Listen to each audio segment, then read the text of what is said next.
And last but not least, I added in here, since it's such a big topic, is AI in education. So AI in education, I was an early adopter. I remember back when probably AI came out and I was on a Facebook group and everybody was stressed out. And they're like, I'm gonna trick AI. AI is not as smart as I am. And they would feed all their stuff to AI and then try and make them smarter. Well, it didn't answer right. So I asked this question. What they didn't realize at first was that they were feeding AI all the information to make itself smarter. And here we are today with a pretty smart AI that hallucinates, that isn't always right, but is there and changing our world as we speak. No matter what we do, unfortunately, for some of people who may not really want to get into this AI space, AI is going to stick around. So it's something that we need to think about as an educator ethically and how to teach our students to use it ethically. If we don't want them to use it, we have to tell them not to use it. We have to have policies in place that say, hey, I said don't use it, you used it, here's what happens. Because it is so new, you might have students who um, never used it, and you may have students who use it all the time and have found all the tricks to make it so it doesn't look AI.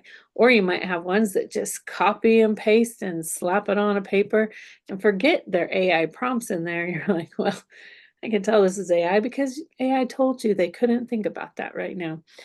So really thinking about how to use it. So one of the ways to use it is your assistant. If you don't have time and you want to create some material, think about using it to generate ideas. Make sure that you humanize that material by adding your input and making sure it is what you want your students to learn, not what the internet and everything AI has gathered, but what you want them to learn, as well as making sure that you're not using AI unethically as well. So this is one of the things that I get asked often. And so I'm going to share my personal answer that I give to our faculty. But I also want you, if you have questions, to go ask your academic deans what their opinion is, because mine may not be correct for everyone.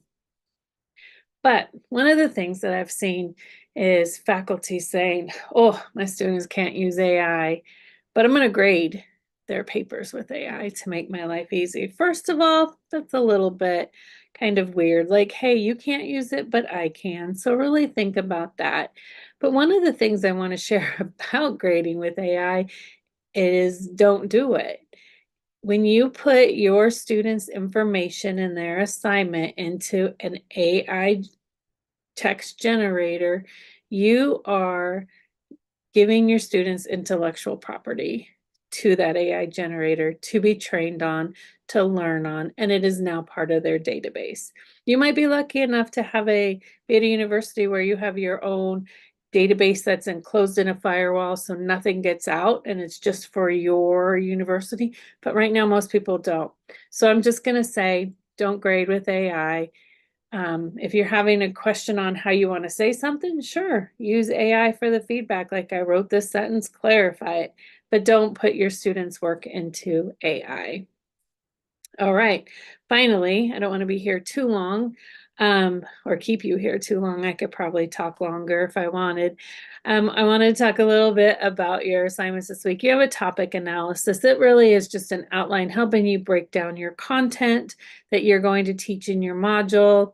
There are some examples, so check them out. You want to make sure you're kind of drilling down a little bit in your outline so that you can easily transfer that content to a PowerPoint, build out content, decide, oh, this content A through B looks like it'd be a really great infographic that I could create for the students to have after the class and during the class. So really think about some of those ways you can break your material down as well. You have a quiz on developing your course content. Same as always, the questions are only on the required readings, not the deeper dives. Your discussion board replies for the backward design are due on Thursday. Make sure, I know a lot of you have already been replying, but make sure you reply and share some ideas, give some feedback on backward design plans. One of the things I love to see, and actually has been shown in this course all the times I've taught it at the University of Nebraska Medical Center, is that this discussion board is a great place for idea generation. And everyone's like, "Ooh, can I take that? Can I try that? Thanks for the idea." And that is one of the things that I really love about discussion boards is because it becomes a place for you to share ideas, to generate ideas, to give feedback, to learn more from each other. So thanks for all your hard work on that. I've been in and out often, and I'll be back in and out, leaving some comments, just a few, not a bunch, just so you know I'm here, one of those best practices, and checking it out. So great job, everyone. And then I think we have a new discussion board. We do. I don't think we do have one. Week 3, creating discussion board questions. So this is where you're going to take one of these topics that you can find in the Module 3 folder, not your backward design plan. It's hard for everyone to answer the questions on your backward design plan if you were to create a discussion topic on it. So we just go ahead and say use the content in Module 3. So for example, I might go ahead and look at copyright and write my discussion board question around copyright. Or I might be like, ooh, let's talk about presentation strategies. And I'd write my discussion board question around those presentation strategies. But what I have added this year is a little bit different, is the fact that you can use AI to help generate those ideas.